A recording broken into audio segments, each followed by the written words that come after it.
Bem-vindos ao GCN, aos destaques da terceira etapa do Tour de France, que largou em Bancha, ainda na Bélgica, e onde a equipe Jumbo-Visma fez uma tremenda apresentação no contrarrelógio por equipes na etapa de ontem, fazendo o melhor tempo e principalmente mantendo a camisa amarela de líder do Mike Teunissen, que começou o dia com 30 segundos de vantagem sobre Egan Bernal e Geraint Thomas e 31 segundos de Julien Alaphilippe. A terceira etapa cruzará a fronteira com a França e com os últimos 40 quilômetros muito exigentes, com as subidas do Côte de Champignon, Côte de Montigny e o Côte de Montbernon, até atingirem a linha de chegada em Épernay, na região de Champagne, após 215 quilômetros de prova. E com o maior ciclista de todos os tempos, o belga Ed Merckx, saudando os competidores na largada, o pelotão partiu nesta manhã ensolarada, com 22 graus de temperatura. E após 5 quilômetros de trecho neutro dentro da cidade, foi dada a largada oficial, com os primeiros ataques na ponta do pelotão, formando a primeira fuga do dia, que foi composta pelos franceses Stéphane Rossetto da Cofidis, Paul Orcelin da Total Direct Energy, Johan Alfredo da Wanty-Gobert, Anthony Delaplace da Arkea Samsic e o belga Tim Wellens da Lotto Soudal, mantendo cerca de 2 minutos de vantagem a 200 km do final.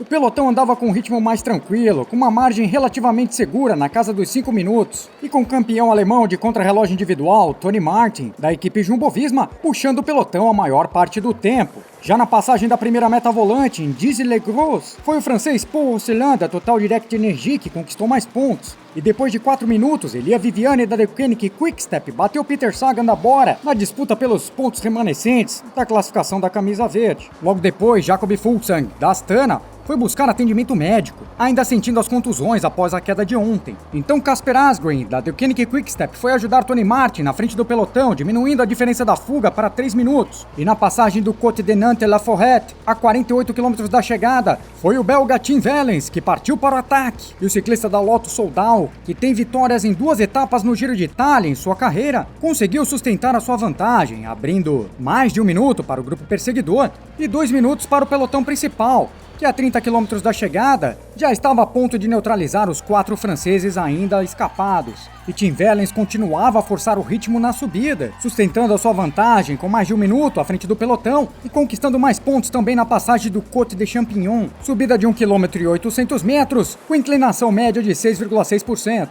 E com os pontos conquistados nas subidas de hoje, Wellens será o novo rei da montanha e vestirá a camiseta branca com bolinhas. A 20 km da chegada, a equipe Astana força o ritmo quebrando o pelotão, com a diferença de Tim Wellens caindo para 1 minuto. E no Côte de Montigny, a 15 km do final, o francês Julien Alaphilippe parte para o ataque fulminante, encostando na roda de Tim Wellens, que ainda passa em primeiro no topo da montanha, mas que logo depois teve um problema mecânico e teve que parar do lado da estrada e esperar o carro de apoio. E com o caminho livre, Julien Alaphilippe seguiu para uma escapada solo, e com o pelotão com os principais favoritos passando alguns segundos atrás. Porém, a Astana forçava o ritmo na ponta, o que bastou para o líder geral, Michael Teunissen da Jumbo-Visma, sobrar do grupo principal. Voando na liderança ladeira abaixo, o francês Julien Alaphilippe conseguia abrir mais de 30 segundos de vantagem sobre o grupo perseguidor, com Max Schachmann da Bora, Mikel Landa da Movistar, Alexei Lutsenko da Astana e Michael Woods da Education First. E a 10 km da chegada, Julien Alaphilippe precisava ganhar mais alguns segundos para garantir a vitória na etapa e até uma possível liderança geral no Tour de France. E mais à frente, com a perseguição da equipe Sunweb, o quarteto da fuga intermediária foi neutralizado e com o pelotão seguindo na captura de Julien Alaphilippe a 6 km do final. O Peter Sagan, líder da classificação por pontos com a camisa verde, estava muito bem posicionado no pelotão e faltando menos de 3 km para o final, Julien Alaphilippe tinha 36 segundos de vantagem, com Michał Kwiatkowski puxando o pelotão para a Ineos, trazendo de roda Geraint Thomas e Egan Bernal. E com Mike Teunissen perdendo as forças, Alaphilippe já era o novo líder virtual a 1,5 km da chegada. E para a alegria da torcida francesa,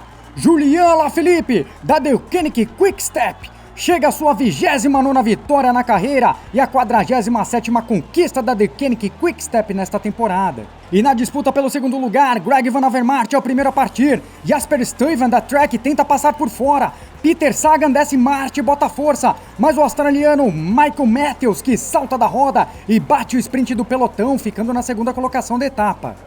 Uma tremenda vitória para o francês Julien Alaphilippe, o bicampeão da Flash Wallonne, vencedor da Milão-São Remy e da Estrada Bianchi. Aí a confirmação dos top 10, com Michael Matthews da Sunweb chegando em segundo, Jasper Stuyven da Trek em terceiro, Greg Van Avermaet da CCC em quarto e Peter Sagan da Bora em quinto.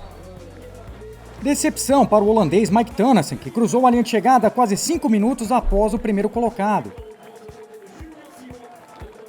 E com a vitória de hoje, mais os bônus conquistados, o francês Julien Alaphilippe vestirá o maillot jaune, a camisa amarela de líder, em sua terceira participação no Tour de France, com 20 segundos de vantagem sobre Wout van Aert da Jumbo-Visma e 25 segundos sobre Steve Kruijswijk, o terceiro colocado. Amanhã a quarta etapa do Tour de France largará em Reims e terá disputa de 2 metas montanhas de quarta categoria e uma meta volante antes da chegada em Nancy, após 213 quilômetros, onde é esperado uma chegada no sprint final. Então fique ligado no GCN em português.